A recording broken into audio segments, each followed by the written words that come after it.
Hello, welcome back to the Road to Doomsday, the MCU Rewatch show brought to you by the Nerd Academy podcast. I am your host, Jarod Bachman-Subs, and joining me, as always, is the lovely Miss Taylor, who will be back any moment now.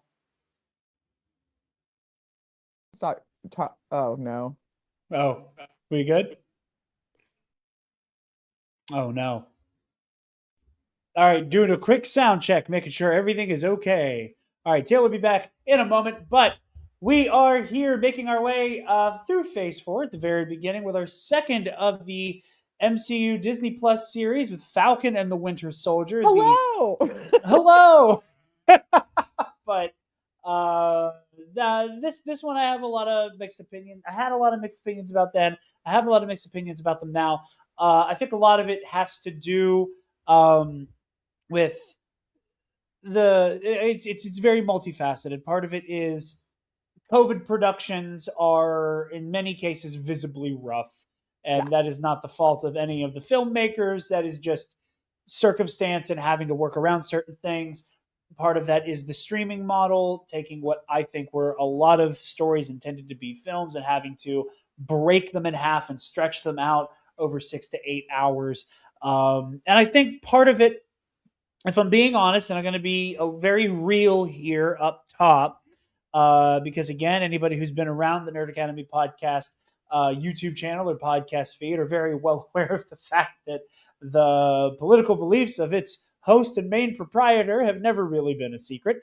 I think part of it is that every time this show has found me, I have been at have had a feeling of political hopelessness and an inability to engage with the kind of Pollyanna-ness that you need for a Captain America story, be it Steve Rogers or Sam Wilson.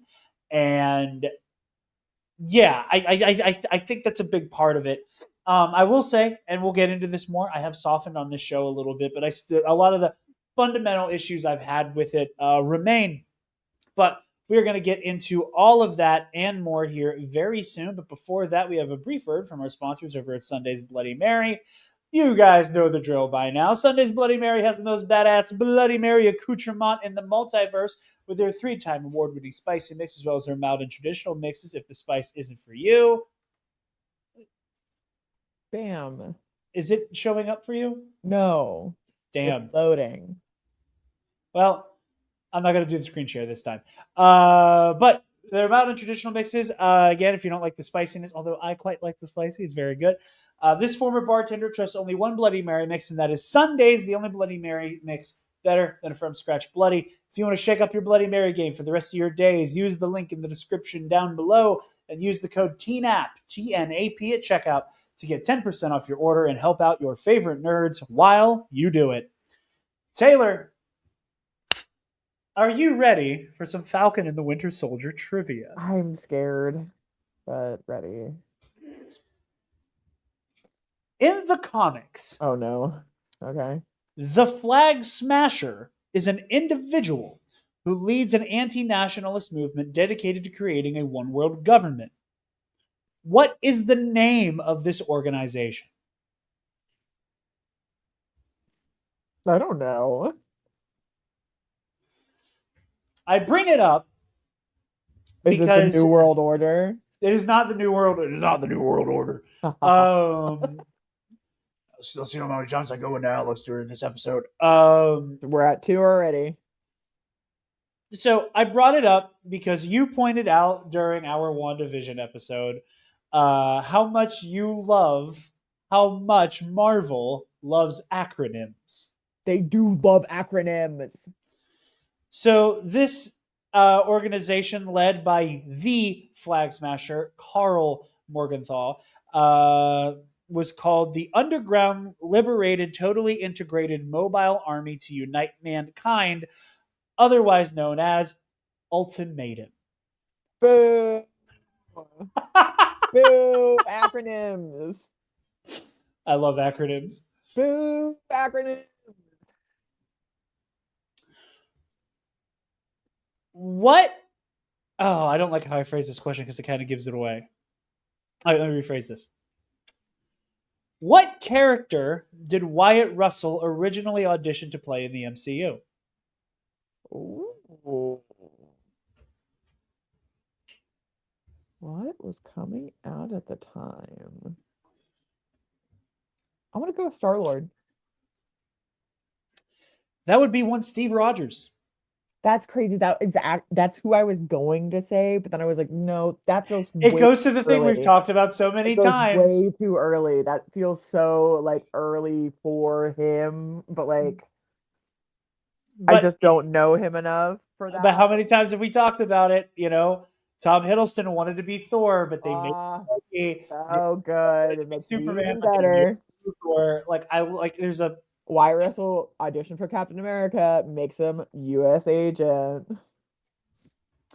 and for the question I was the most excited to ask because I there's a part of me that thinks you may have figured out this question while we were watching, but I didn't call attention to it. This is not the first time that Aaron Kellerman played a revolutionary. Aaron Kellerman plays Carly Morgenthau.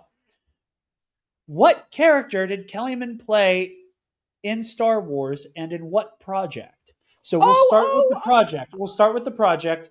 What Star Wars project was He was Aaron in Han Kellerman in? Solo. There was Solo, a Star Wars story, And she and was the main bad bitch. She was the freedom fighter. I need a name. A bitch, I don't know. Sorry, I'm not allowed to call you bitch. I That would don't be. You're know. right. It is Solo, a Star Wars story. She plays Enfys Nest. Ah, yes, of course. As soon as I saw her, I was like, God, she's so cute. And then I was like, I remember her from something. And I was like, isn't it the same exact vibe we get right now? Yeah, but she looked a little bit cooler. Enfys Nest looks much cooler So than the much cooler than goof, the Flag Smashers. the Their Cloud Riders, mask looks fucking bad. Hot take. the It's Flag Smasher masks, not the Enfys lukewarm. Nest Cloud Rider Yeah, mask. Flag Smasher masks are bad. They are bad. All right. Jason called. He wants his style back. Okay. Give him back his drip. The Richard. the the Sorry, everybody. Cloud Riders also Sorry, have everybody. My child a is bad. the Cloud Riders also have a discernible ideology as opposed to the Flag Smasher. No, the Flag Smashers do have an ideology, and they are right. Uh, No.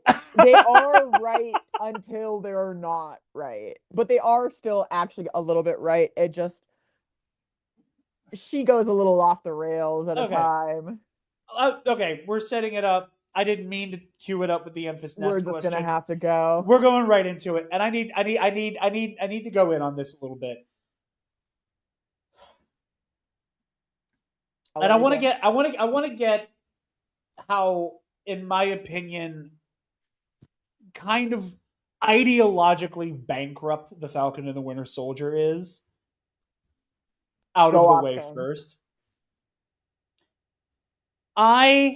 And again, preface, and we said this on the Black Panther episode, we're going to say it again.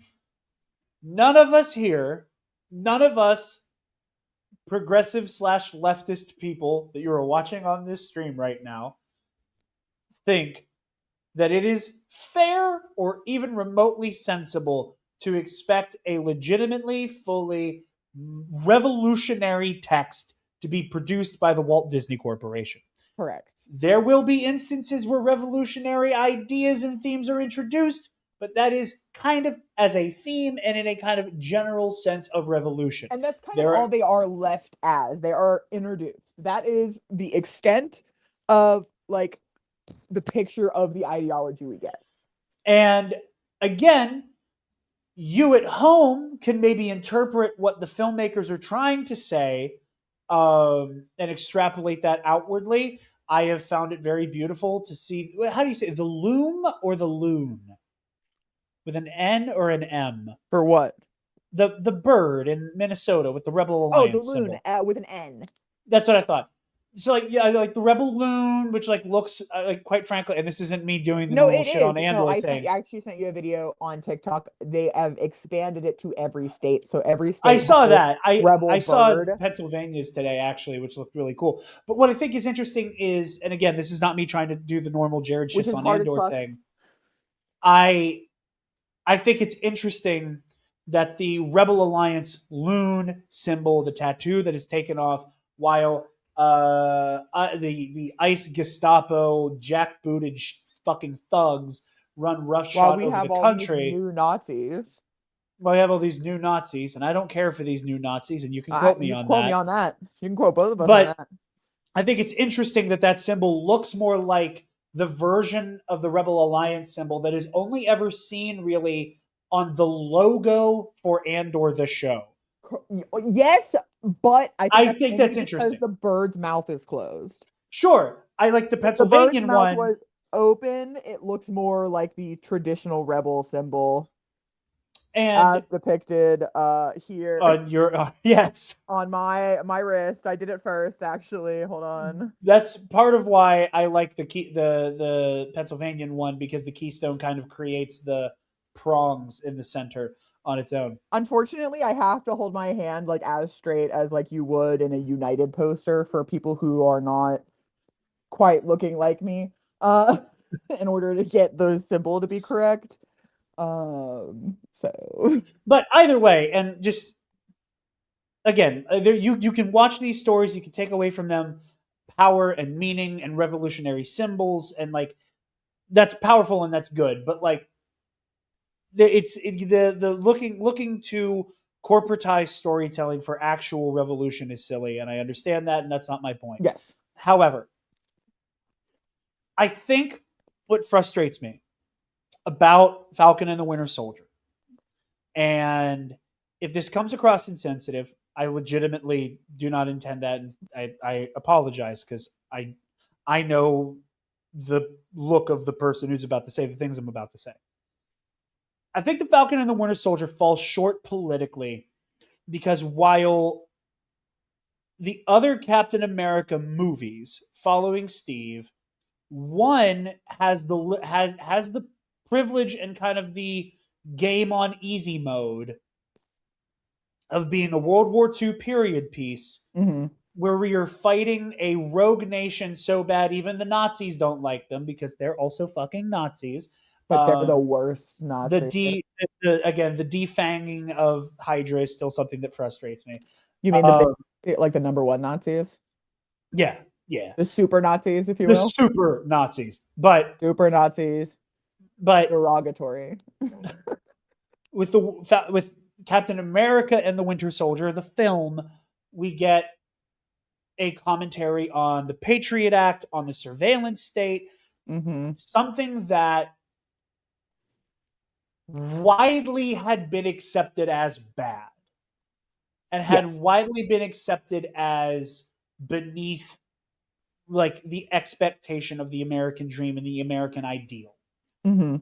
And in Civil War, we, for all intents and purposes, have a continuation of that like kind of anti-patriot act kind of mentality, but kind of extrapolated into a very individualistic, situational debate. Where again, as much as I like to stomp my feet and kind of like 50% in jest defend the Sokovia Accords or the Superhuman Registration Act, Yeah. like I think that's gonna go swimmingly every time. sure, and we're not going to touch that. Just let me cook. Let me cook. Let me cook. Let me cook. Let me cook. But I'm trying to stay out of the kitchen, man. I'm trying to stay out. But you're using the trigger words that bring me in. but Steve, for the most part, politically is given a lot of easy targets to go toe to toe with. Absolutely. He does not have a lot of moral gray room. Like he is always in the right. Where Falcon and the Winter Soldier puts Sam Wilson, our new Captain America, Our Captain America. and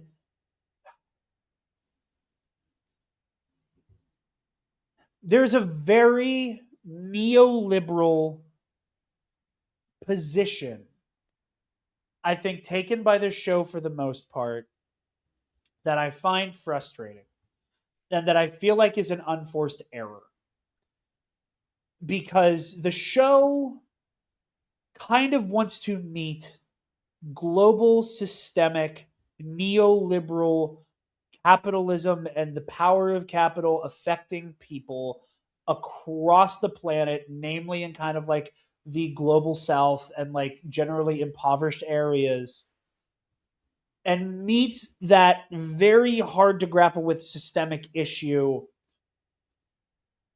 with, but if the system is diverse, it'll fix itself.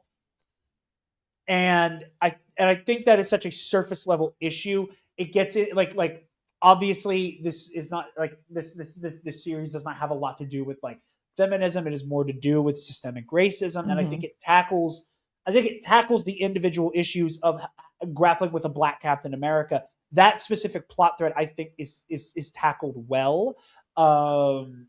From the perspective of a white guy who always loved the idea of Sam Wilson being Captain America and him being handed the shield. Um, I think that those instances, the Isaiah Bradley plotline, I like all of that, but it feels I like think yeah, a lot of this Isaiah feels like and we need more female CEOs as a solution to capitalism. yeah, This feels like girl boss feminism. I This get feels like like that joke I love where you have well-meaning like liberals who don't understand that American foreign policy is inherently oppressive and imperialistic, but go, it's good if the person piloting the drone that's going to annihilate a bunch of Iraqi civilians is transgender. I Like that like got it. woohoo, Yeah, like woke war crimes. We're still going to commit war crimes, but they're woke now. And I I think I get where you're coming from. And it is, I feel a little bit of cynicism, but like I get where you're coming from. I get the vibe, like I get the emotions that you've experienced, like that the show has given you. Like I feel like that is true, resonates. It like feels very accurate. But I think now, like recording this in the year of our Lord 2026, and we get to see right now a very inspiring politician in our world who is making active changes, and I damn, think she really fucking judo flipped me with Zoran. I Damn think you. we Damn get you. no, but we do it. I think it is one of those things where it's like it's one of those moments of, well, where does the buck stop? Like when you do have people who have diverse voices, who have different experiences, and who also know how to work the system, join the system, you get fucking results. And we see that right now, and I think that's very beautiful. I think that is something that hopefully we will continue to take forward in our current global situation. And I Um, agree with but you on no, that. yeah, like it's one But of those, I it's also very tough. Like this is pre all of that. So like it feels, in Jared's words, very Pollyanna. It feels very like, okay, so I figured it out. All we need to do is like allow more people of different backgrounds to be involved in the decision making. And it's like, well, yes, but you also have to have people who are willing to make plays that may not make everybody happy in order to actually meet the greater good. I agree with that. And I it just for me, again, this is one of those instances where I I don't want this to sound like patronizing or condescending to like any like people who love the show or like like are moved particularly by the journey of a black Captain America. And we're going to talk about all the good with that. But there's a part of me that's frustrated. That's like, why did Sam's fucking show and Sam's movie, quite frankly, Mm-hmm. have to be the failure, Captain America and the failures of neoliberalism?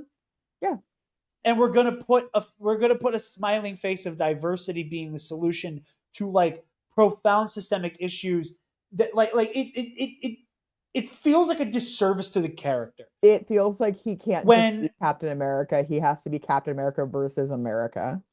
even but Steve gets that. It's Captain America No, versus Steve does America. not. Steve gets Captain America versus the Nazis, and then Captain America versus the Nazis who are existing inside the political system that he is upholding. For Sam, for Falcon's Captain America, for our new Captain America, it is Captain America versus literally actually America. Like literally actually the global government system who is in a way like directly out to to take him out at the knees at every single given opportunity because they not only feel like he doesn't deserve it as a black man, but on top of it, it is like he has to say something about the situation because he is Black Captain America. And it's like I think because the movie and the show does go hand in hand with that, like there has to be a greater narrative pushing it along and like this show is a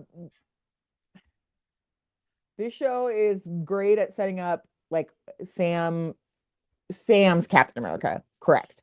But the movie that he gets is not even his movie, if we're going to be serious. And we'll get to that when we get to that. And we'll get to that when we But get to that. And when I bring up Brave New World, I do that specifically do you mean because the first episode? no, Oh, because the first sorry. episode's called That's New New World World Order. Order. But like at the oh god, when this show came out, we are quite literally just a couple months removed from January 6th. We are a couple months removed from the end of the first Trump administration and the beginning of the Biden Oh, I almost said administration. something that was going to take us so off the rails. And please don't. And again, for me at least, I'm looking at this show when it first came out, and I'm like, I just watched all the systems fail. I just watched all the systems fail, and all of the people we just put in power are insisting that it is not the system's fault, it is one bad guy's fault. And I've spent the One bad last guy. 4 years, I've spent the One last four bad years guy. I spent the last 4 years watching people go, it wasn't the system's fault. It was bad actors. It was One bad bad actors. It was guy. bad One actors. bad guy. Honey, One I love bad you. guy. I need you to let me stay on target here. So hard. It is just this constant I'm insistence that the allergic to it if system, I keep itching. there's this, the system that is not, the system is okay. The system will work. The system will work.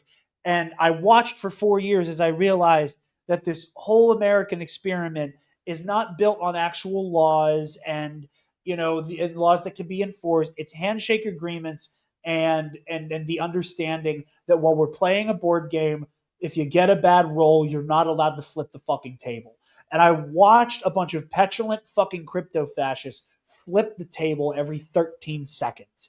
And it drove me crazy. And I watched after years of me being conscious enough to witness police brutality in the news and understand this as an issue, I watched as a bunch of like brain-addled conspiracy theorist cousin fucking just Neanderthals storm the Capitol and only one of them die for it. When I know what would have happened if the pigment of a single person's skin was different at the time. Well, If it and wasn't just a also let's horde think of white about how people. Brazil And handled the exact same insurrectionist movement where they put everybody in jail. How cool. but my point is I get to this show that is Captain America, this hero who famously, and granted I'm talking about Steve here in terms of the title, who famously puts his foot down a number of times to say, for the record, Congressman, Senator, Mr. President, I do not serve the United States government. I am not an arm of the state. I stand to defend the people and the idea. And I watched for 4 years as the idea got its mouth dragged open across a concrete step and stomped on repeatedly. And I'm going into a new administration where everybody in power is insisting if we just put the system back together and decide to play nice and be polite, it's gonna be okay. And now, when I'm rewatching this show, not only did the system not get fixed, everybody in power was too afraid to ruffle feathers by not prosecuting the people who broke the law and violated the dog shit out of the Constitution. Mm-hmm. And now we're back and it's worse. Mm-hmm. And in 2024, we were presented with two options. One, I'm going to do what I did the first time, but worse. And two, pretty please, I promise the system will work. I promise the system will work. And we end up with a Captain America that is legitimately empowering and inspiring. And Sam has so much bravery. And I love the way he individually engages with Carly Morgenthau. Mm, But so at good. the end of the day, it feels like Captain America is not willing to like spit at the system and say, you are failing. And it turns into, you are failing, but it can be fixed. And again, I'm not expecting a show on Disney fucking Plus to say, like, break your chains and bring down the government and asking for a people's revolution. I don't expect that.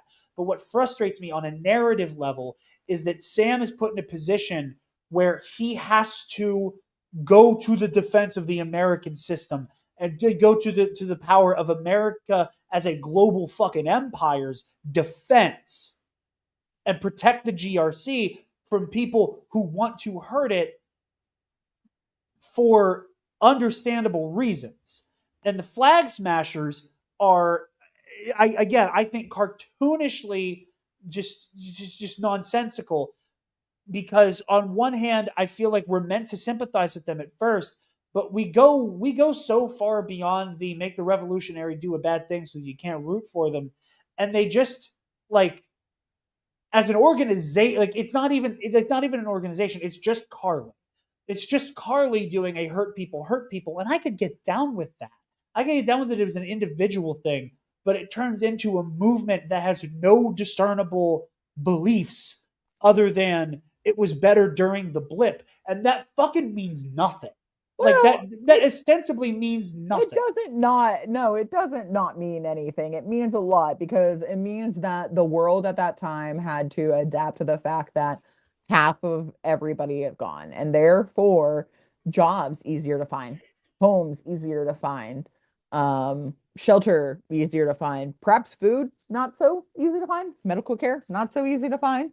But in those 5 years, they had the time to develop those systems, and when you have to look at it and say that like these people, and we talked about this extensively while rewatching this, like Carly specifically says that during the blip, she got a house. Like her and her family lived somewhere stable, proper, and safe. And that is huge. Like when we look at like, what is it? God, I'm gonna the triangle of needs. Maslow's hierarchy of needs. You were very close. I'm so sorry, everybody. I taught me in college. Sorry, Jen Roth. I love you.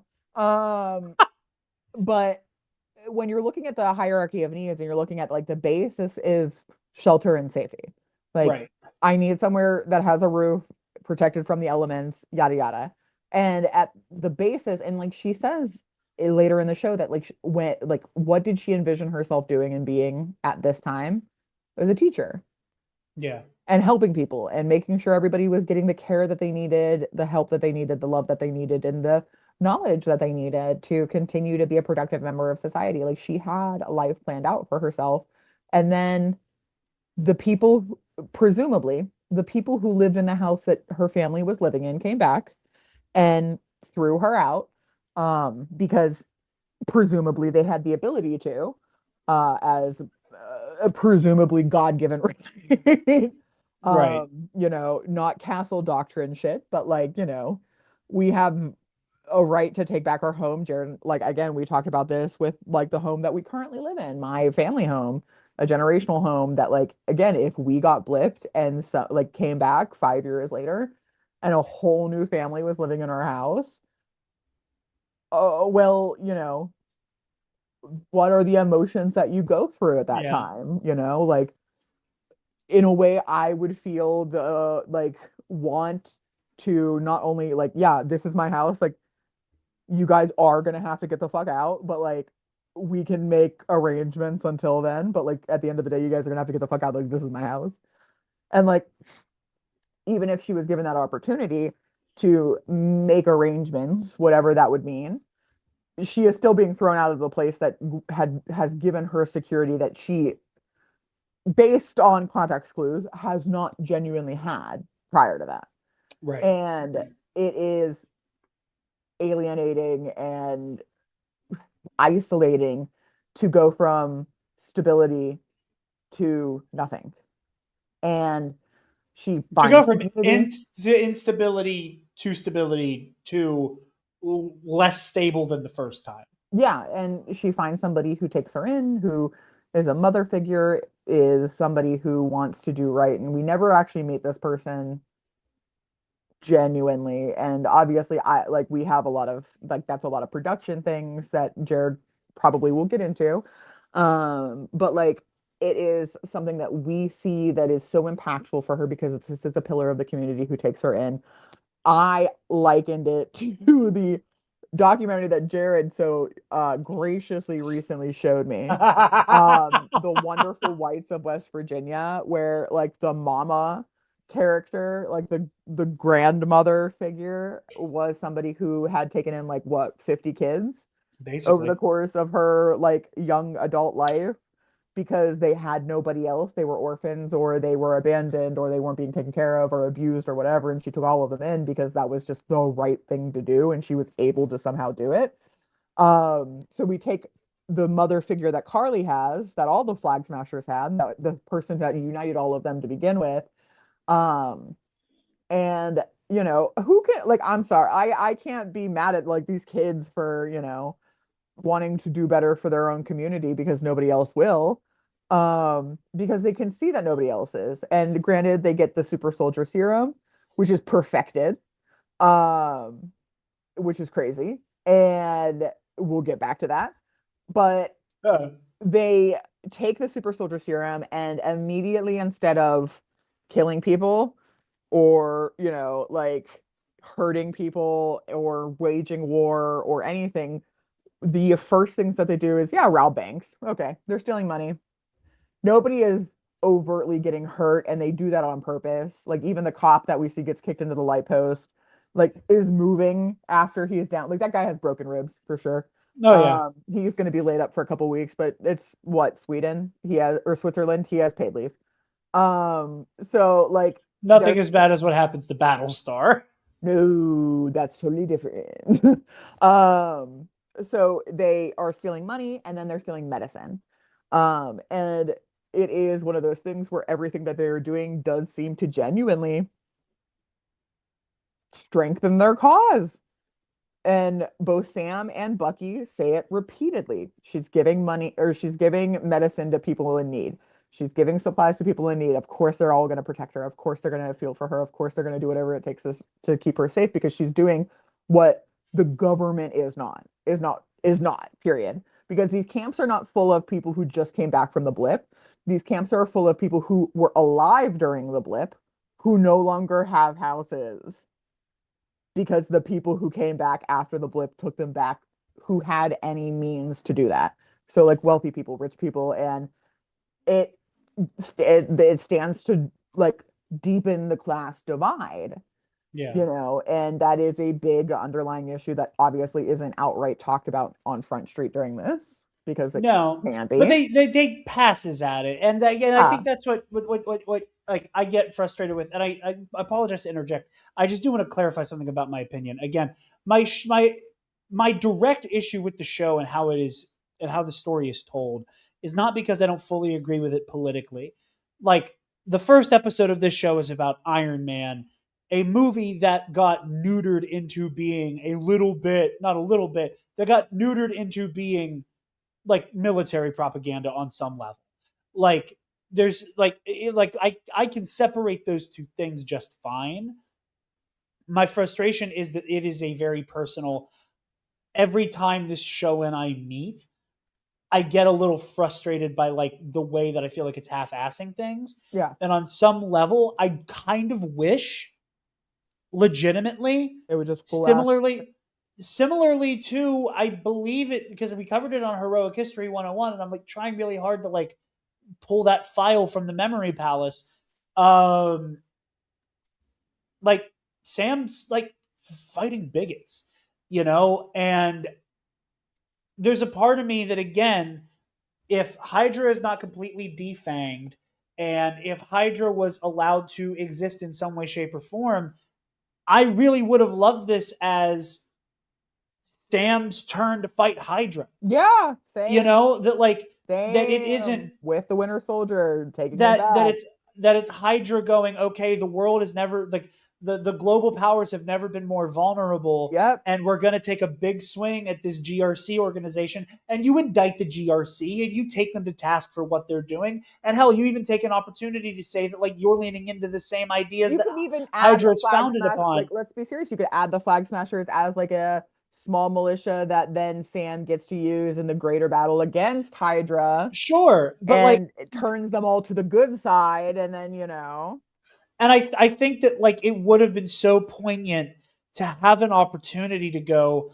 The fascinating thing about Captain America and his, sorry, Steve Rogers, to differentiate the to take Steve Rogers and say that his primary antagonistic force, the thing we know him for fighting the most, his Green Goblin, whatever, is the Red Skull and Hydra, yes, and it is him being it. It is this blonde haired, blue eyed, ubermensch, Aryan like masterpiece taking shield to jaw and killing fucking Nazis. yep, And the dichotomy there, that on some level it's like you're meant to be a part of us, and it is Steve who adorns the flag and what it is meant to represent, a land of equity, a a land of land the of free and home of the the brave, brave, and that standing includes firm, going every to war. single man and woman on it.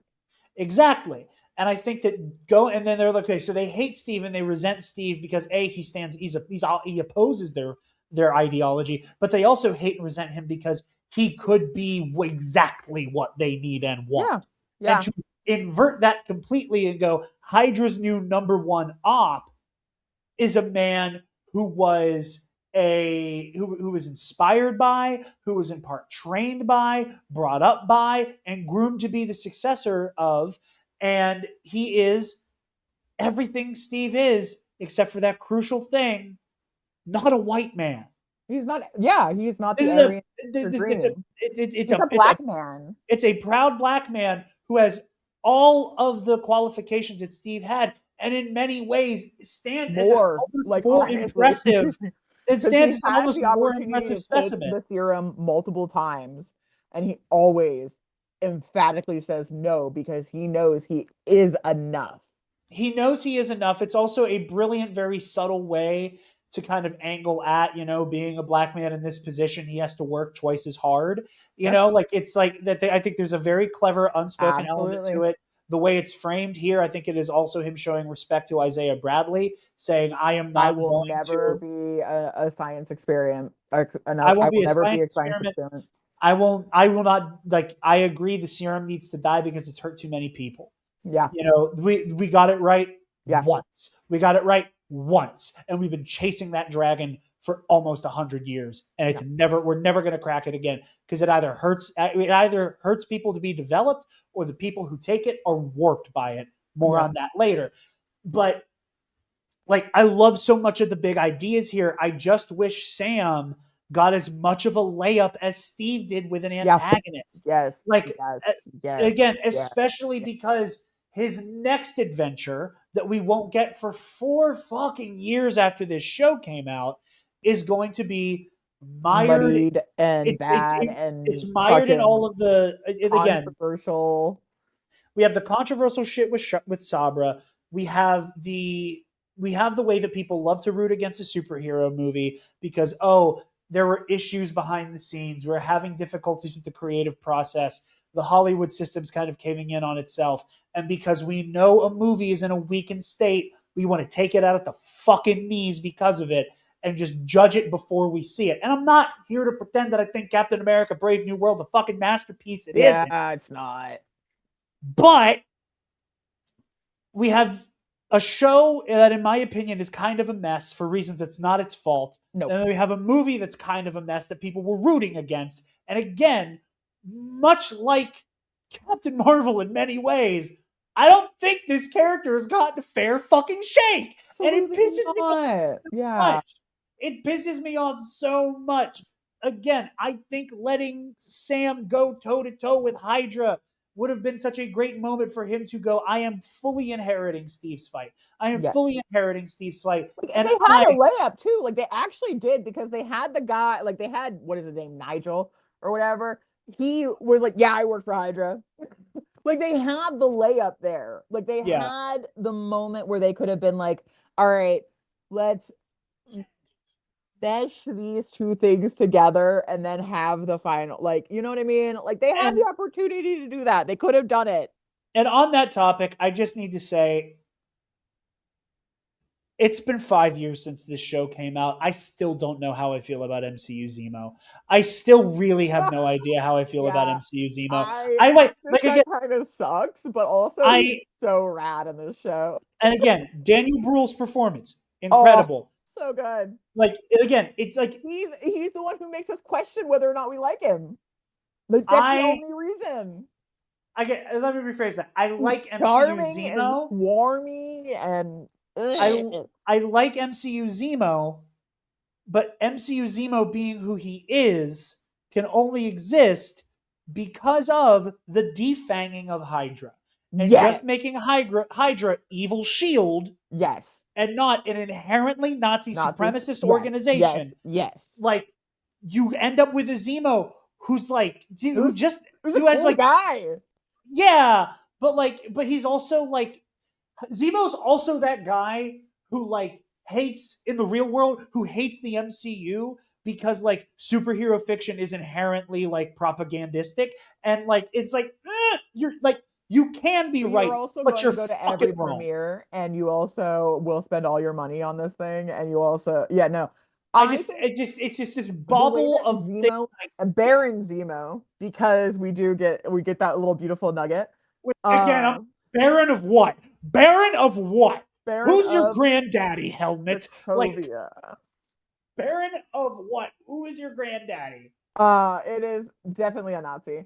Anyway, so but like that's the thing, is that like it's weird because he has this deep hatred of Hydra. So like there are like, if they wanted to commit to the bit for this character, he would be extremely he would be anti-Nazi. He would be so off the rails in the opposite direction of his comic counterpart. And like, we don't get that either. Like, no. That's the thing, is that like we get somewhere in between where he is still a bad guy, but also he is anti-supremacist because he is anti-super soldier, but that's it. And everything else we still have to assume is pretty Nazi, because like, look at the cars he has. They're all 20s, 30s, and 40s cars. Let's not fucking ever skip that beat. It looks like Mr. Johann Schmidt's fucking fleet. And I am a vintage car lover. I actually am writing up a possible mini series that I'll present to Jarod, and we'll see what he thinks. But like, I love vintage cars. I love vintage vehicles. I think that like, I just love the aesthetic. I love the look of them. I love the smell of them. I love the paint. I love the craftsmanship. I love everything. And immediately when they opened that garage, I was like, that's 1930s. That's 1930. Oh no. Because like, immediately you're like, oh honey, you guys were rich Because you were Nazis. And again, I like part of me wants to go another opportunity left on the floor because there are legitimate moments where like you could have a conversation about privilege with Zemo, where Yep. it's like, yes, Zemo, something horrible happened to your family. Your wealth and your influence and your power and your military record could not protect you from the fact that the Avengers let a demon out of the bottle that killed your family. Sorry. But you still benefited from these systems. You have Zemo. And again, and I'll even say I am guilty of doing that as we speak, being this white man confidently speaking on racial issues. But like we have Zemo's moment that is played for laughs and is a great meme where they're talking about Trouble Man, and we have Zemo's whole, "Oh, James, it is a complete work, the African American experience," and it's like he's out of line, but he's right, and it's like like hell, Because there are people he I is the grandchild of a Nazi who resents it.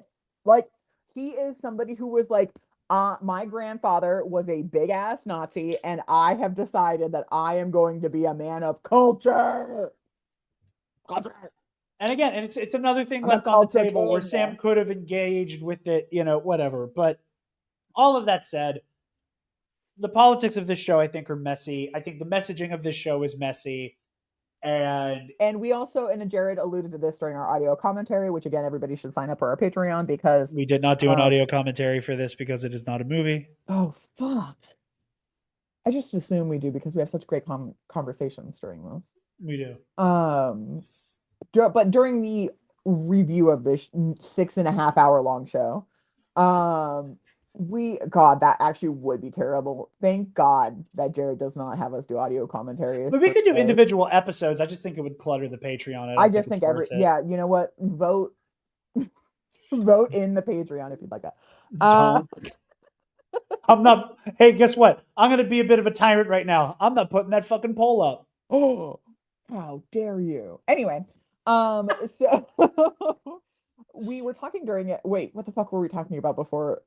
God damn it. I'm so bad at Like this. how like you could have had a conversation about privilege with Zemo, and they kind of missed the boat on it. Yeah, yeah. I mean, of course, yeah. And the messy politics is what I said that your ears perked up at. It just is so confusing in so many ways that like we have these little nuggets of like extremely interesting moments throughout the entire series of privilege, of wealth disparity, of what does it mean to be a victim of circumstance? What does it mean to be a like what does it mean to be a victim of society? And all of those little nuggets are just kind of like dropped almost immediately. And they're not dropped because of, I think, an inability to tell the story. I think they had the ability to get into it. But the storyline that I think was dropped that Jarod mentioned during our audio commentary was the pandemic. Yeah, I did a little research of that today. Basically, it wasn't so much a pandemic so much as it was Just the a Flag global outbreak. Smashers. The Flag Smashers were after a bioweapon, and that there was a Oh, pandemic okay. element to that. Is what I Got it. found.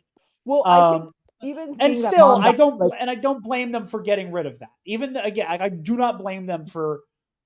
I think you even see little nuggets of it in the show. well, Still, there's like a is her name random gas Mama weapon Danya? deployed. Yeah, Mama Danya, yeah. You're right. unlike Mom Donnie, the hero of New York. Mama Danya dies of tuberculosis, which is something that to us in the year of our Lord 2026 is something that like almost nobody ever dies of. Simply because of the readily accessible antibiotics we have. Tuberculosis Right. is a bacterial infection that ravages your like respiratory system. And people with asthma are especially vulnerable to it. Like if you have asthma and you get TB, unfortunately, baby, you better be writing your will. Um, it is just something that is so damning and so it is something that affects a whole community because it also spreads like through the air, like through bodily mist, coughing, everything like that. And again, the flag smashers in the show are looking for medicine. for these camps. Right. Because we have to assume that if Mama Danya has it, she got it from somebody, and the camp is probably being absolutely like annihilated by Right. tuberculosis, much like many camps probably are. And again, we see that like the GRC is hoarding, in the words of the Flag Smashers, these, life-saving materials, food supplies, antibiotics, medicine, everything like that.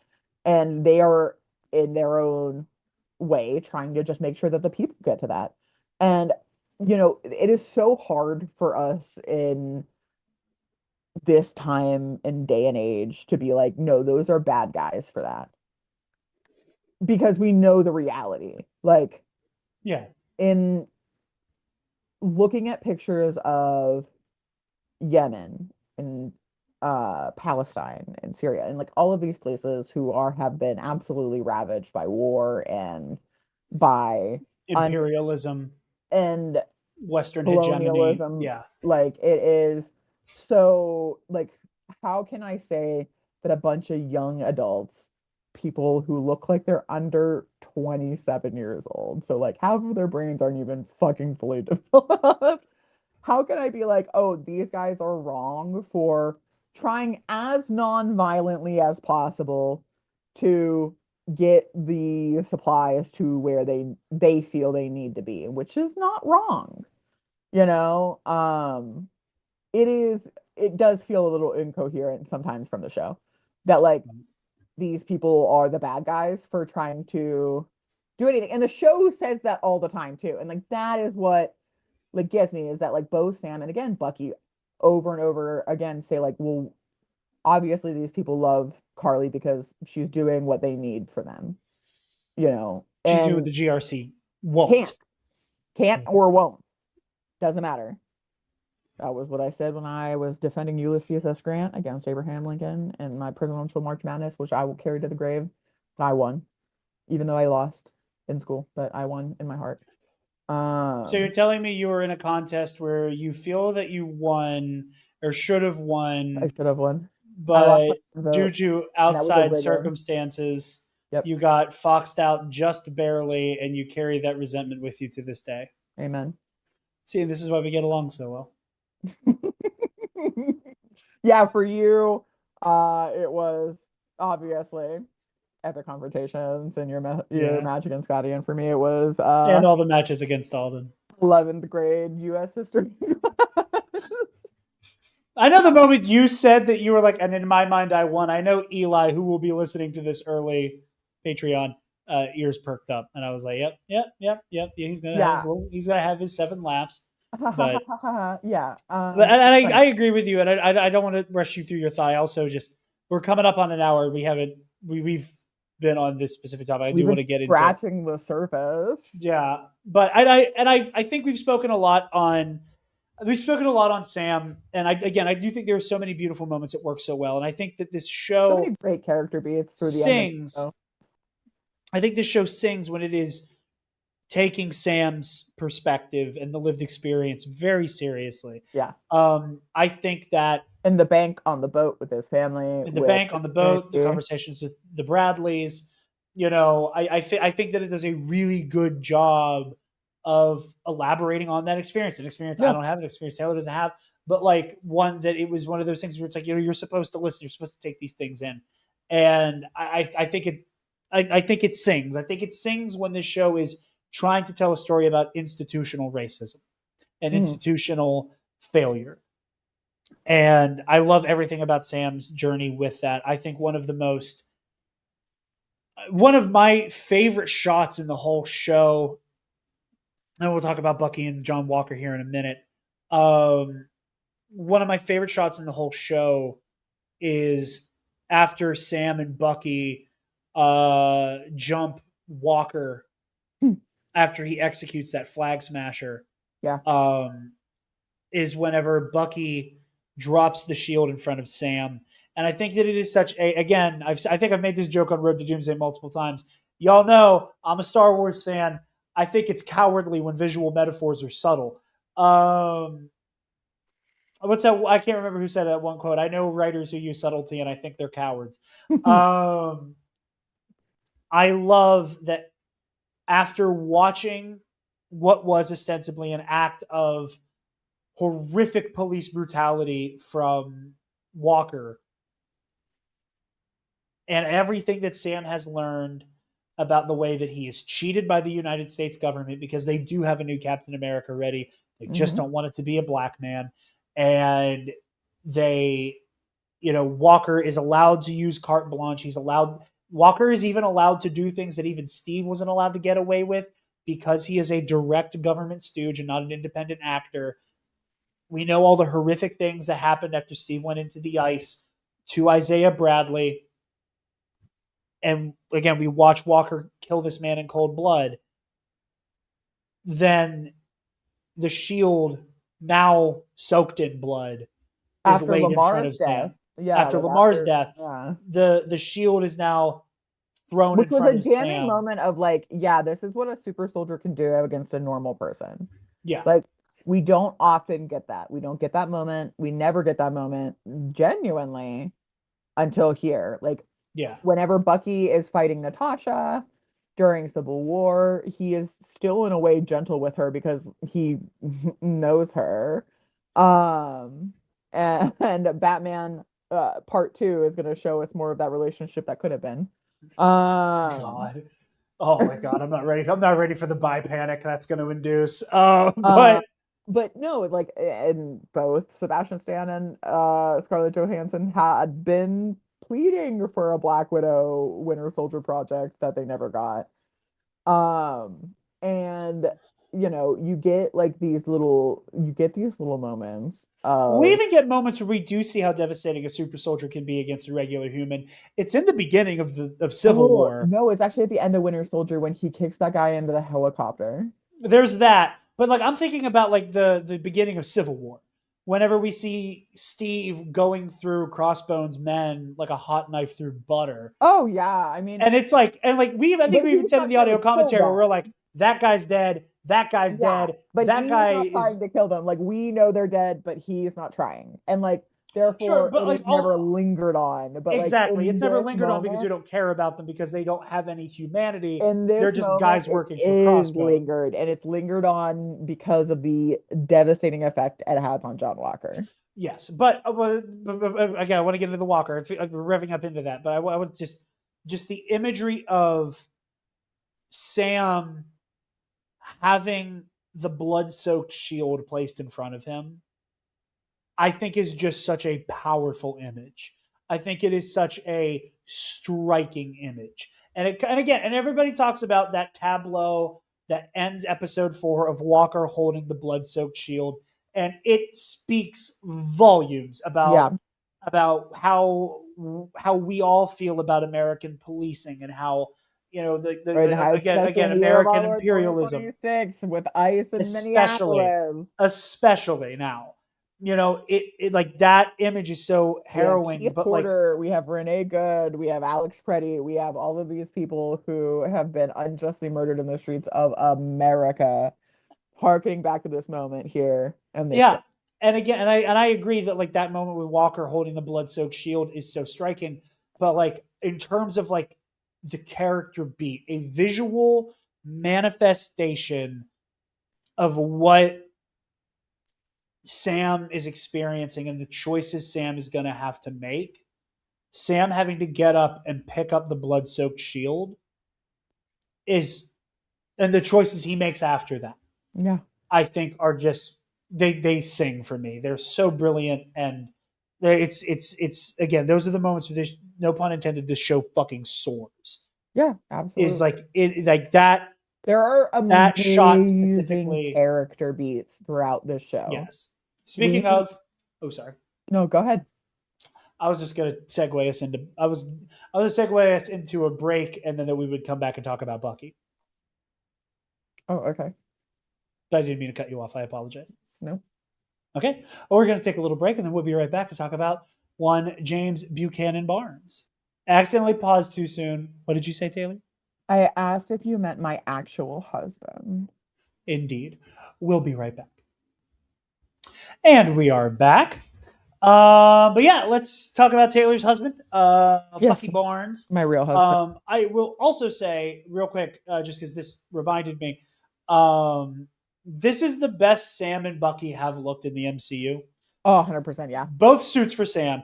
I love the Falcon suit with more white in it. It was one of my. It's what Falcon's black and red outfits throughout the MCU up to this point are, in my opinion, some of the worst.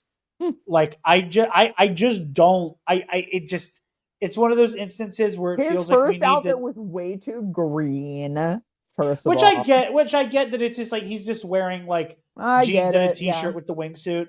But we see But, him in Age of Ultron briefly, and we see him in Civil War. We see him in Infinity War. I don't like the black and red. It feels like we need to do tactical like well, and that's what they were nonsense. doing up until, like, I know, I know. I'm just saying. I don't like that they go we all in hate on it. tactical. Yeah. And like take all the color out of it. And it's barely even red. But I like the like white, red, some black and gray in there to like Yeah. break it up and like Like his make it. initial outfit, the first fight, the Red Wing, like all of that looks so fucking good. It looks That looks so great. good. So good. I think that the Captain I love Sam's his Captain Captain America America suit suit. is perfect. I hate that they went with a darker I love red it. in Brave New World. Quite frank, I understand Anthony Mackie's Also, request that they get rid of the neck thing because he couldn't move his head. I yeah. understand that. You could have kept the rest of the fucking suit or Yeah, at least I tweaked think it. Bucky, I when don't he like the asked navy blue. Aya, am I right? Did I get it right? Io. Fuck. Io, when he was like, "Hey, I have a favor for you," he was like, "No, I want him to be decked out. I want him to look good as fuck." He said, "These colors, yeah, I don't want them to run. Okay, I want." I also want to say real quick, just for anybody at home, again, who's like you've been listening to the conversation, we're wearing red, white, and blue because this is an episode about Captain America, and we're going to be Yeah, honest, we didn't own these shirts when we did the other movies because we got both of these for Christmas. And I this got mine is on Black Friday sale. It was $11. Thanks, Roosevelt. and this is a aspirational exaltation of what Captain America stands for, the idea, the Sam is principles, and my not Captain the America. government and what it does. Because fuck ICE, fuck the Trump administration. I don't think anybody watching this show has any misgivings about why we are star spangled and bannered today. Yeah, no, it's Anyway, only for Sam. also Bucky looks incredible. I love Bucky the looks so good. they take what was great about Bucky in Infinity War, where it is a send up of his outfit in the comics, where it's the blue jacket and the fatigues, and I think they take it up a notch here. It's not even that different, besides the fact that it is a blue leather jacket instead of a fabric coat. Hmm. But it again, like this is just the best Bucky has looked. It's the best Sam has ever looked. And again, I think Well, it's sorry, also so it's so blue, it's black. Like it's one of those yeah, like it looks so good. It's such a midnight cut. It is versatile. He looks so good. Sebastian is so amazing as Bucky. I think that he is not utilized as much as they should because he is such a great, like genuinely, he has such a great character actor. Like a lot of character actors are really under-recognized, but they are so good at what they do. They get immediately into whatever they're doing and they embody it. And he is so, so good as Bucky. And like I think about other roles he's played, like Donald Trump. I think of other roles he has played in other films and movies. He was in Hot Tub Time Machine too. Like he is so funny and so great and so wonderful in everything that he does because he is so committed to learning everything he can about his characters. And he is so committed to being true to his characters that we see it every time that he plays Bucky. And like through this series we get such a beautiful like we get so many beautiful character beats from Bucky. And I think that this show does so much more to humanize him and to make him relatable than anything else in the MCU ever did or does. Like we get tastes of this in the Thunderbolts because it is a continuation of the character we're seeing right now. mm-hmm. we know that Bucky cares so deeply about everybody and everything that he has ever come in contact with. And it is so hard for him to let those feelings out because he has been burned every single time. I Um, think part of it is also like when Steve came out of the ice, and Steve had the privilege of coming out of the ice a hero. He came out of the ice a symbol. He was an idea. He was less of a man and more of an idea. And everybody around him was so excited to usher him into the modern age. You know, Steve, because Sam is Captain America. Steve has his little book, that's like, oh, here's all the movie and music and TV and culture you missed out on. Um, Again, he watched Star Wars before Star Trek because he's right, and you know, and Bucky inherits that same book, and instead, where people are like, "Hey, Steve, here's what you missed." yeah, Everything with Bucky is, here's the list of people whose relatives you've hurt or killed. yeah. And you just got to hold on to that shit because nobody really wants to welcome in the Winter Soldier, even if that's not you anymore. Even if Even ostensibly if you everybody in the decide world that's not who you are anymore. and everybody in the world, ostensibly everybody in the world understands what happened. That he was a POW who was subjected to like sci-fi mind control, repeatedly had his memories wiped, sleeper agent, whatever. People understand that the choices he made weren't his own.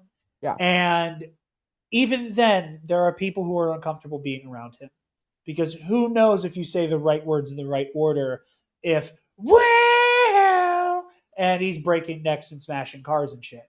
And I think it is so beautiful the way that Sam and Bucky are both on this journey of like inheriting Steve's legacy, Yeah. where, Sam, again, not that it comes easily and not that there aren't a whole lot of road bumps and whatnot, but Sam is inheriting all of the good of Steve. He is inheriting the title of Captain America. He is inheriting leadership of the Avengers. He's fucking Captain America now. And Bucky gets a book that symbolizes lost time, a Yep. life you never got to live that was taken away from you. And he does not get A the hero is hope. welcome. He doesn't get the hero's welcome. It's, oh shit, what if he snaps again?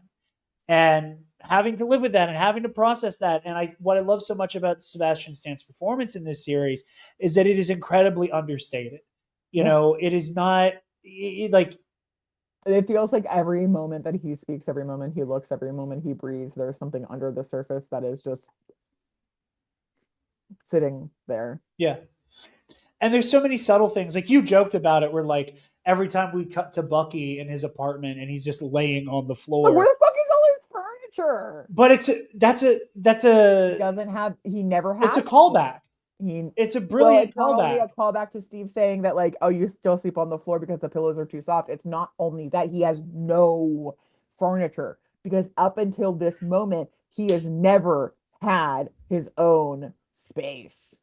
I think there's also on some level, I think on some level, Bucky also thinks he should be subjected to some type of penance. He's not allowed to have nice things. He doesn't deserve it, He's you taken away know. too many things from other people. And again, I love that line from him where he has the whole, if Steve was wrong about you, then he was wrong about me. Devastating. Absolutely fucking Because devastating. it's so easy to be right about Sam, So And what I love, what I love so much about that specific dynamic is that, yeah, like I do believe Bucky believes what he's saying. I absolutely. think Bucky so I don't wholeheartedly, think he ever says anything he doesn't believe on, without an like, ounce on of, a level. agreed, but like I don't think Bucky has an ounce of doubt in Sam. No, I don't think he never has an did. ounce of doubt in Sam to be Captain America. I don't I, think he I ever did from the moment that he was introduced to him. yeah, Why yeah. don't you pull your seat up? No. Um, but like I think I don't think he ever doubts Sam, and I think that goes beyond the, if he was wrong about you, he was wrong about me. Like I think that's true, but I think it's also true that he knows Steve made the right decision. Absolutely. And what I love so much about that is I think on some level there is a mild resentment from Bucky, not out of jealousy that Sam was chosen, but out of the frustration of like, dog, you were chosen to be Captain America. Steve entrusted his legacy to you because you earned it, because you deserve it. Take it up. Damn it. I'm over here. People are never going to feel safe around me. People are never going to feel safe around me. It doesn't matter how many of Thanos' goons I slaughtered in Wakanda and New York. It doesn't matter how many terrorists I stop now. It doesn't matter how many crooked Hydra adjacent politicians I help get locked up. I'm still the Winter Soldier. And you Always, get to be Captain America. Why yep. aren't you embracing it? And I love that so much. I love so much that this show never, ever, ever, ever, ever tries to frame this as Bucky resenting Sam because he gets to be Captain America. That it Absolutely. is him being frustrated where it's like, you earned this, why aren't you taking it? And that like it's and I love the fact that they have Bucky again. I'll be honest here for a second. I think it is incredibly brave. I am not being sarcastic or anything. I think it is incredibly brave that they straight up let Bucky just say, Steve and I never considered what it would mean for a black man to take this shield. Like, Absolutely. Like that is big moves, right? Like that is balls, okay? Because like, let's be serious. How could they? There are men from the fucking but 40s. I'm just saying on the part of like, I'm Disney and glad that yeah. conversation was allowed to happen. You know, that it was just a clear conversation about systemic issues that again, like I get frustrated about because like, we're doing so well over here and over here it's just a mess and you know, we need girl CEOs level conversation. But No, but it's serious. it is very serious. It's just great. Like I don't I think Bucky as a character is one of the like I'm gonna make a Star Wars comparison, and this is and See if I roll my eyes. I think you're going to agree with me, and I think you're going to follow me here. I think Bucky and Darth Maul have been treated so well by their respective universes that it feels like they have maybe the fullest stories told about them in their respective franchises. I get that. I get where you're coming. Even though they are not a like They're not except like a one to except for this one and comparison. Thunderbolts, not one to one comparison in terms of their arcs, but in terms of like the fine details, even with limited time for the most part, have been given such tender love and care that Bucky Barnes and Darth Maul feel just like the most Fleshed out robust, male characters in real life. full Yeah. characters. You know what I mean? Well, and again, we because we have the benefit of spending so much time, like With both of them. Yeah. with both of them, and like with again, this show has so many amazing character beats for the characters in it, and I think that honestly, that is the strongest thing that this show has to stand on. We get the most beautiful character beats from every single character. Like we get like Carly's teacher speech. We get Sam and his family. We get Sam and everybody. We get Bucky and Sam's family. We get Bucky and Sam. Though if Steve is wrong about you, then he's wrong about me. And we get so many beautiful character beats from these people, and it is something that I think that this show fully relies on in like memories, like when people are talking about what the best shows are of the MCU. I think the reason that this show is lauded is because of those beautiful character moments. And that is not 100%. wrong.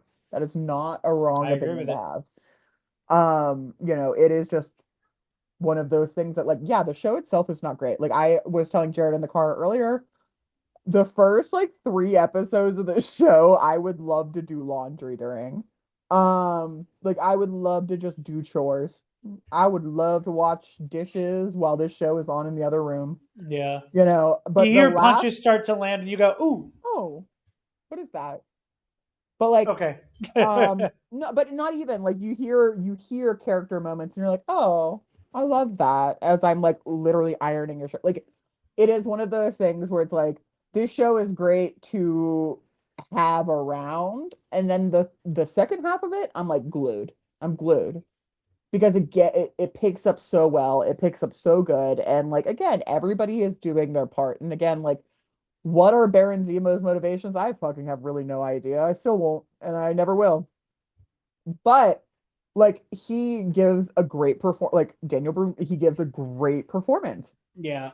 All of these characters are so good because the actors are so good. Sharon,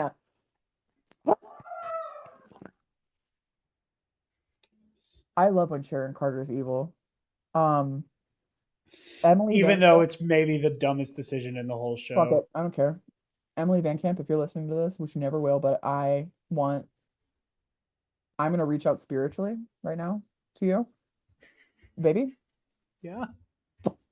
I'm not talking to you. I'm talking to Emily Van Camp. Okay. I know. I'm just Oh, you're gonna be engaging. her in my okay, No, I'm not being. I'm just engaging with what you're saying. baby. You should be evil so much more. You're so sexy. You're so sexy when you're evil. It'd be so cool if the power broker ever showed up again. It'd be so fucking cool if the power broker ever showed up again. I would be at baby girl. I am seated in the theater. The theater employees are asking me to leave because you will never come back. But I am seated for you. Okay. I am ready for your return. The moment that you want to bite your lip on a couch and take a little sip of dark liquor, I'm there. I'm on the couch with you. Okay. I am on the couch with you. I am whatever you want to do, girl. I am gonna back your play because that moment for me, um, if I didn't already fuck girls, I would after that. Okay? Emily Van Camp, you inspire probably hundreds of girls. Okay? Never stop. Do more actually. I think you've said everything that need be said about Sharon because she's very fun. Like Fun, she's fun to sexy, watch. She's compelling. There's funny, great moments from smart, her. beautiful. I wish the power broker stuff had any I want her characterization more. or I want her more. I want build her up or evil stakes or at more. all. But Yeah, evil more. I demand it, please. okay, Do more bad things, girl. You were pardoned by the US government. That means you can come to the US and do bad things. Let's do it, girl. You and me. all of that said, would you like to talk about John Walker? No, I'm sorry. Next Marvel movie, Okay. Marvel MCU series, The Power Broker and Miss Taylor. Mitch, get on it. Make a logo Make a logo, baby. so we have a package to show Feige. Um, Superimpose me like this, right under Emily Van Camp. But she's bigger. Like I'm little. I'm little. I'm Uh, little. Even though I would stand next to her and be like Carlac and Shadow. okay.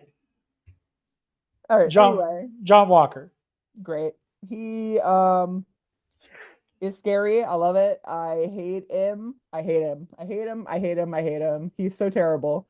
But I know that I will love him more later because he's a tragic, flawed character who understands how tragic he is later. But throughout this series, he is a douchebag, and I love him. Can So I be honest about something? And what? granted, maybe my opinion on this will develop Yeah, I love seeing the little once we douchebag. watch Thunderbolts again. Um, He's kind of a douche canoe. I don't ever think John Walker has ever been quote unquote redeemed, as people like to say. Oh, he's not. I don't He's an think John asshole. Walker He's is terrible. like because when you because like I understand what you're saying that he like understands that he's pathetic. Oh yeah, he definitely I don't understands think he pathetic. understands what makes him pathetic, Fuck what no. makes him this like tiny man syndrome. Because Not until he gets the void thing. Up until that moment, he doesn't. That moment he does, and that is a Thunderbolts conversation. But yeah, no, he doesn't. You're right. You're 100% right. because like my thing with Walker and what I think is so great about him and what I think is He like can't kind be of lost redeemed on through this people. series because he also is a fucking liar. Like, Yes. but like what I love about Walker and what I think people miss about Walker is that he is the antithesis. He's the antithesis of Sam, which I don't think people goes over people's heads necessarily. That like he's the embodiment of white privilege in this show. No, yeah. He and Sam have, you know, Sam in has terms done of everything a million times over. in Yeah. terms of traditional military records, like traditional military records, barring Avengers shit, they are for the most part like they're equals on that footing. I mean, honestly, if you want to take it However, there, Walker would actually have he has more superseded accolades. Sam. He has more He has accolades, more but accolades. what did Sam do? Top secret shit where he's like rescuing people with his goddamn wingsuit. Correct. Like You that's what I know, mean. Is that like if you are looking at military record alone, but no, well, hold on. What I'm saying is Walker gets to be decorated for doing things that Walker yep. and Hoskins both agree were not good. He Wait, gets when to did we be. agree that? It's the one scene in the cafe where they're talking about like, oh, the shit we did in Afghanistan or the shit we did in Iraq. Like, do you really think we deserve these medals? They Oh, have okay. that conversation. Yeah. And so like John Walker understands he's done horrible things Not everything. Yeah. and he gets celebrated for it. Yep. And he accepts the celebration, he accepts the attention, and he accepts the positivity. Sam spent most of his military career just helping people, doing smash and grabs and rescue missions, cloaked in shadow, and because of that, can't get all those accolades. What does he do when he comes out of service? He becomes a fucking group therapy leader. He becomes a counselor for other vets. Yeah, he goes through he gets his degree in psychology and therapy and masters and whatever because And Walker uh gets to amazing be guy. this all-American propaganda machine. Obviously, Nasty read when on Sam America. when Sam feels pressured and challenged and with his back against the wall, he chooses himself to be the power and not the serum. Where Walker is, Immediately, yeah. where Walker, and again, these are one of those moments. It's not that deep. Fuck you. It's always that deep. It's so Where deep. Walker has his ass handed to him on a plate By people who by. are not super soldiers. Well, no. Before we even get to the Because no, Dora, he says before that we even get to the specifically. Dora, before we even get to the Dora, before we even get to the Dora Milaje, he gets his ass handed to him by a girl Oh, and a bunch by a of girl like of color.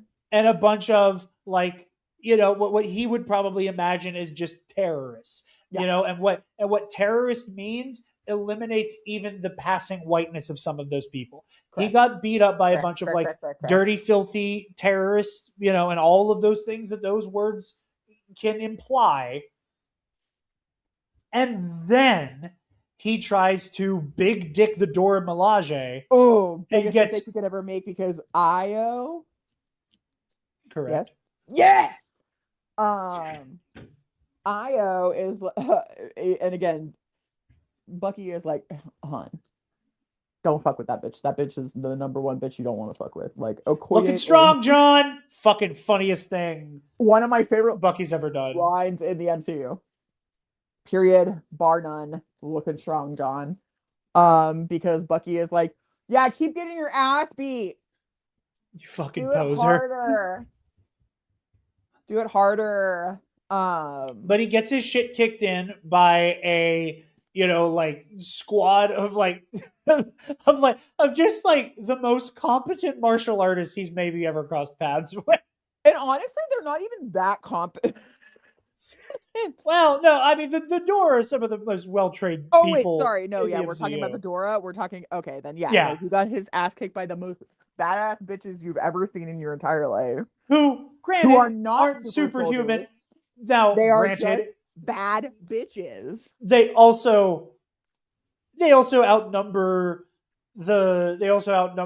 John and Hoskins 3-1 and have like But a for full a while, they kit were of fighting all vibranium three of weapons. them, or all four of them, for a moment. No, Until no, Bucky gets involved after Walker and Battlestar have decidedly lost the fight. By the time Bucky gets involved, No, because Walker it's, has I'm not been even talking pinned to about a Bucky. I'm table talking with a about spear. Sam, because Sam got involved pretty early because he got And, thrown into the couch. yeah, because they all just jump at each other. They throw Sam and Bucky away, and then Sam and Bucky are just watching. Yeah, And they're then like, Walker gets pinned to honestly, the table with I'm the not gonna get spear. my ass beat And then because Walker. yeah, Well, because hold on, because Walker gets pinned to the Zemo spear. hides, Yeah, and and then at that point they're like, all right, we're good.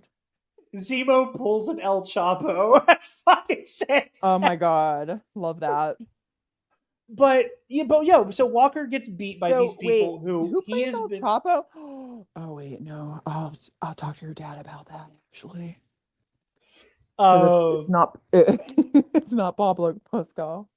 It's the Golden Globe winner for Best Actor. honey, Sorry, I'm paying attention. no, it's the way that you put Pablo Escobar and Pedro Pascal together. It said Pablo Pascal. Damn it. Oh Uh, God, if anybody does, starring in The Mandalorian and Grogu. if Jarod picks up my mini series for Patreon, everybody get so ready for that all the time. Oh my god! But anyway. But John is bested by, and again emasculated by A group of black women. a bunch of people between both the Flag Smashers and the Dora Milaje, people who are culturally taught to him to be his lessers. Yep. And the only way he can make up for that is, as Zemo says, embracing supremacy. Yep. Oh God, don't make Zemo right here. And what happens immediately after that? He's on a power trip. He is talking down to every single person in the room because Yep. he is this walking embodiment of like White white supremacy. mediocrity and privilege, who then flies off the handle, kills the guy, kills It's a literally person the who incel did culture. not kill Like, yeah, it's the Battlestar. incel culture of like the I need to feel bigger than, so Yeah, I will do anything that it takes to feel bigger than then. yeah. He goes out, he freaks the fuck out. He kills a person who did not kill Battlestar, And then lies about it and consistently. then lies about it to spare his own ego. All the way up And until then his when he is mother confronts him. Oh, and then when he is finally held to account, not because of his own bad behavior, but because his bad behavior makes the system look bad, he has a just temper absolutely tantrum. petulant temper tantrum during Yep, that Senate hearing. because it's like the insult culture of him being a fucking child about it all. I mean, if I may, and this is like this is me splitting hairs, but just because like I know too much about this shit, like it looks like incel culture because like that's like the most like on display version of right wing brain rot right now because we have all your Fuenteses and claviculars who are doing numbers right now. But like this is just the inherent like red pill shit. Like beyond incel stuff. Be like it is just the core idea that adjoins that adjoins like white nationalism and incel culture and the black pill and looks maxing and Christian nationalism and gamergate types. It's all this same core There is like one evil threaded guy. idea. This core, don't get me started, this core idea of I'm supposed to be better than you. I deserve inherently because of what and who I am to be above you. How dare you tell me I'm just a guy and that I am subject to being treated like a normal person? Yeah. you know and it is that at its core, and it's prying the American legacy, the American dream, the American ideal out of the hands of a lunatic like that to somebody who has done the work and does deserve it in Sam Wilson. And I think that's what makes Walker so great. And I think the show tries to have a really nuanced take on Walker by having him get involved and help fight the Flag Smashers. And like Walker does have his moment where he chooses to save people instead of hurting the Flag Smashers. I don't think that's redemption. It's I not think that's redemptive. Walker. I think that's the show showing that much like Bucky, even Walker can find redemption. Even Walker can be better.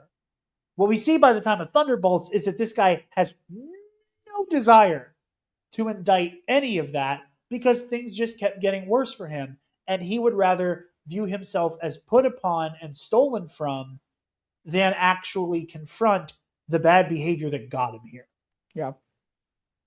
And that's why that's why I quite like John Walker. Also, I just have to say this on the topic of everybody looking great.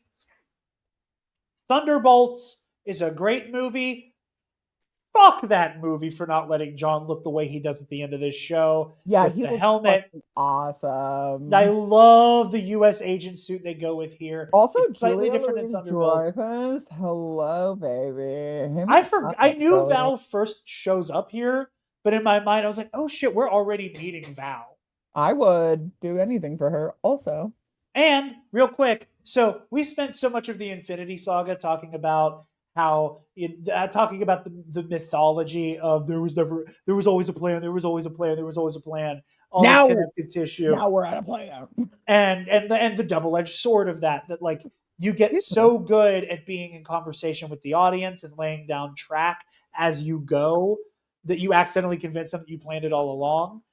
Now we have the MCU fans who want to believe it's never going to be as good as Endgame, and don't have a roadmap with a bunch of fancy graphics on it at Comic Con right now, who want to insist that there's no plan and it's all disconnected. When, and granted, there are some instances where things are a little choppy, but the second project of Phase 4, the second project of the Multiverse Saga, one of our core connective tissue characters is introduced in Val. Yep. Who will appear again. And have a nicer, sexier highlight in her hand. And, yes, but will appear again in Hawkeye and appear again in Black Widow's post credits and She's appear in again in Hawkeye? Wakanda Forever and appear again in Thunderbolts, obviously. Like, we get a lot of Val because she is one of our connective tissue Nick Fury type characters. Don't act like there is not connective tissue between these movies, fucking dude bros. Anyway.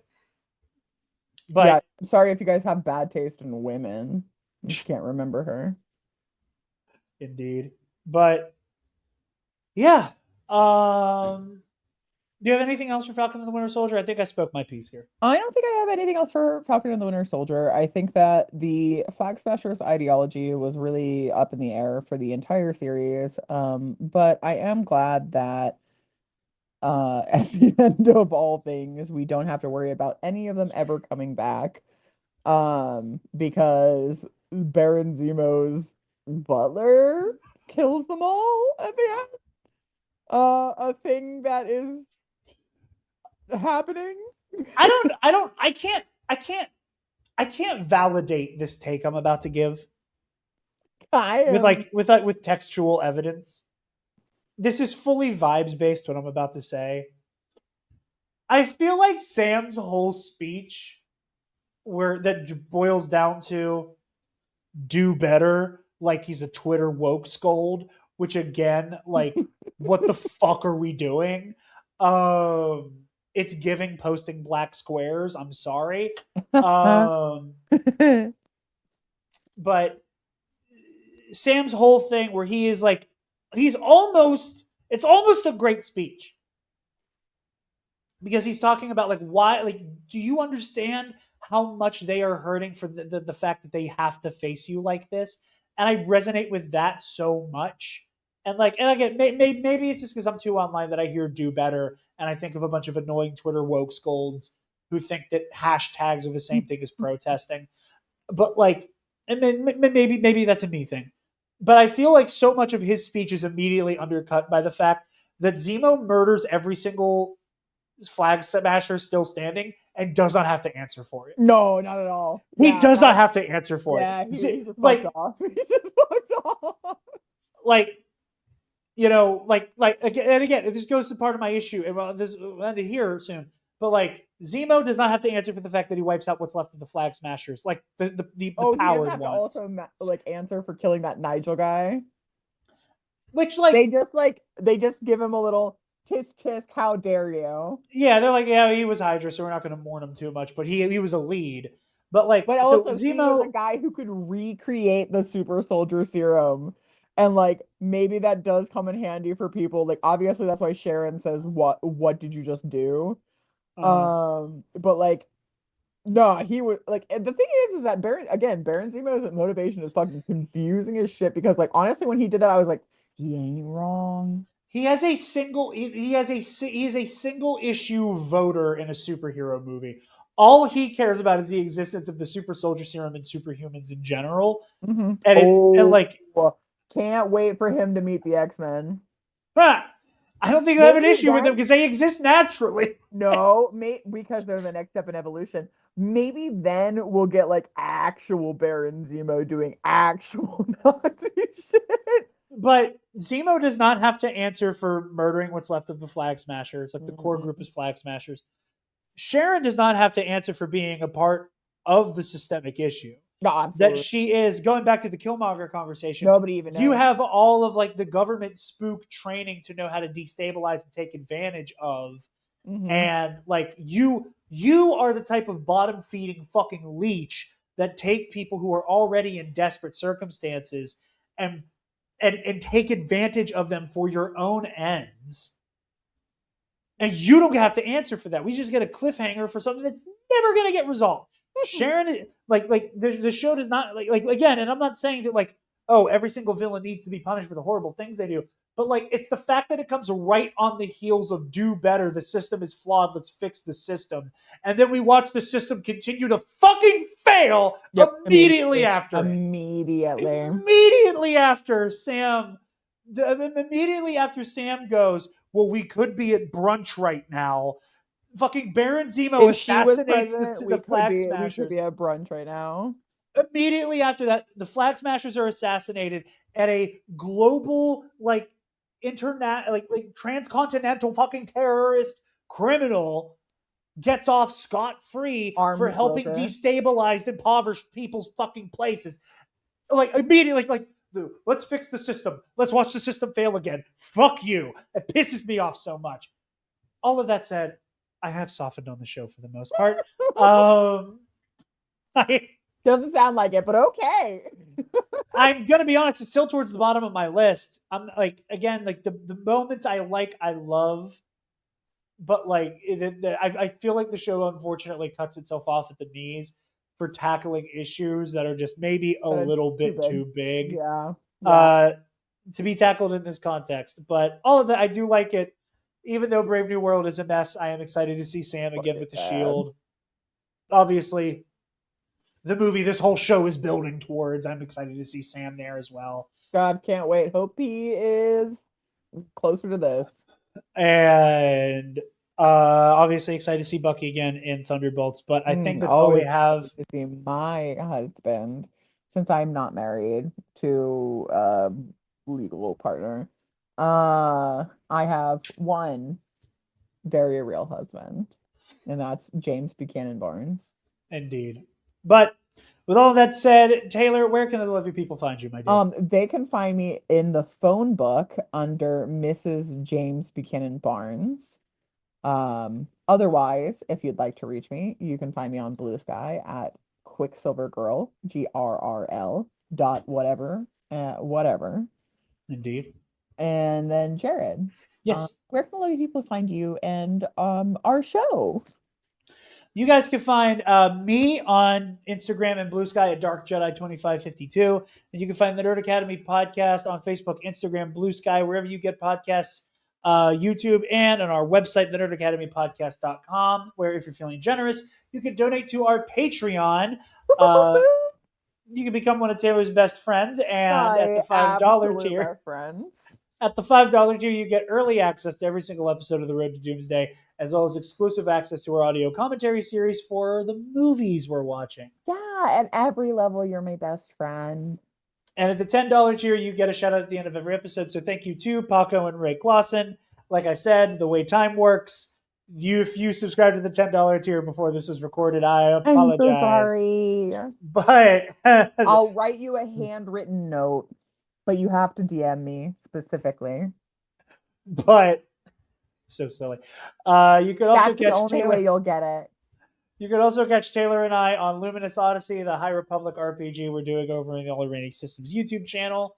You can find me competing in Epic Confrontations, the Star Wars Trivia League, on the Star Wars in a Galaxy podcast feed and YouTube channel. And you can catch me on the Mitch692 channel for Pro and Noob, the show where Mitch is showing me anime for the first time. We are going in. Scary. We are going into the back half of Attack on Titan Season 3. The back half of Attack on Titan entirely, because Mitch told me I am officially halfway through the show. Every time Taylor walks in, she sees something absolutely horrifying, and I made her watch the secret ending of episode 49 the other night. Which, if you subscribe to the Mitch692 channel, you can watch me react to live. And I'm so glad nobody had to watch me react to it live, because I didn't like it. Not at all. And that's a very personal feeling to me. When I don't like something. Oh yeah, not liking something is way bad. More important than not liking something. Indeed.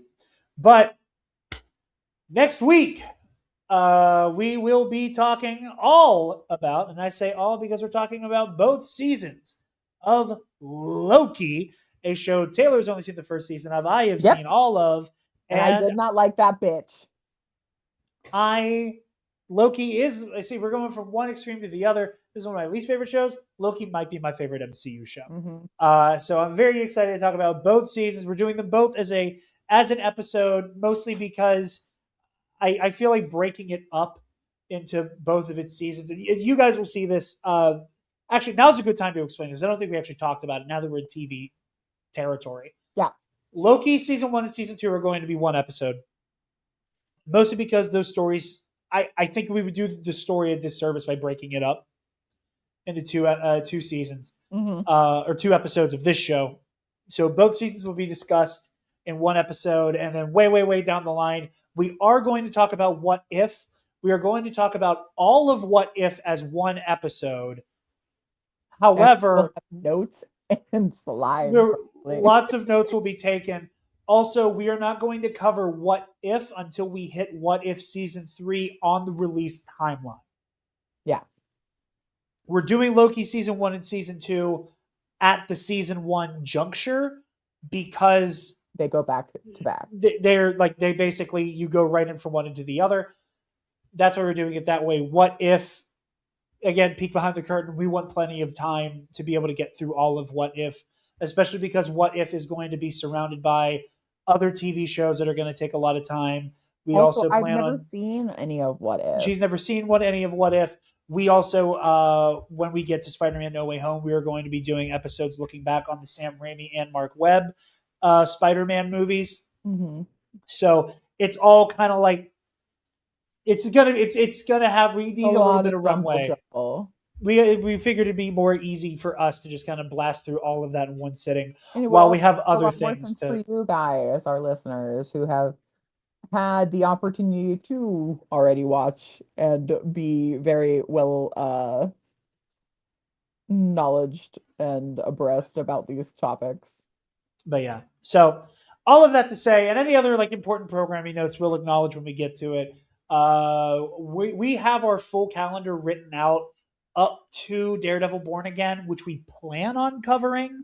We plan on covering Echo. Those things are so far down the road that in the event we end up being pressed for time, Daredevil and Echo are the shows that are, quite frankly, those are the ones that are on the chopping block in terms of being able to spare us some time. I don't want to skip Echo, and I certainly don't want to skip Daredevil. There's a potential that it happens. We hope it doesn't. And then November, basically to give you guys a brief roadmap, if things go according to plan, we are planning to be done with the MCU in October. Now that is the main feed. The main feed should get the end of our MCU coverage in around about October, where we will probably be covering the last things in the MCU almost, and probably end up being Wonder Man and Spider-Man Brand New Day. And then after that, November, we are going to be talking lots of X-Men. My favorite. as like kind of like a little epilogue looking back on the other things that are going to become important that aren't a part of the direct MCU. So that's kind of the roadmap for you guys. And again, that October, November is X-Men month window. That is specifically for $5 patrons. When our people in the main feed are watching this, I want to hammer home how much of the Road to Doomsday is readily available to patrons. This is being recorded on February 4th and will likely be uploaded to the Patreon on February 5th or 6th. So of my best friends the most. Whenever you guys are seeing this, which I believe will be in early April, if I'm not mistaken, there will probably be even more Road to Doomsday banked up on the Patreon at the $5 tier or the $10 tier. So we would appreciate the support. We plan on repaying it with lots of hot con, as it were. But well, I keep coming up with some hot con all the time. Some of it's not super hot. A lot of it's just con. And it gets tossed out the window. We're working on it. We're working on it. But all of that said, we will be catching up with the God of Mischief in his new temporal adventures in Loki Season 1 and Season 2 on the next steps on the road to Doomsday. Bye-bye. Stop! Move away from the cookie jar.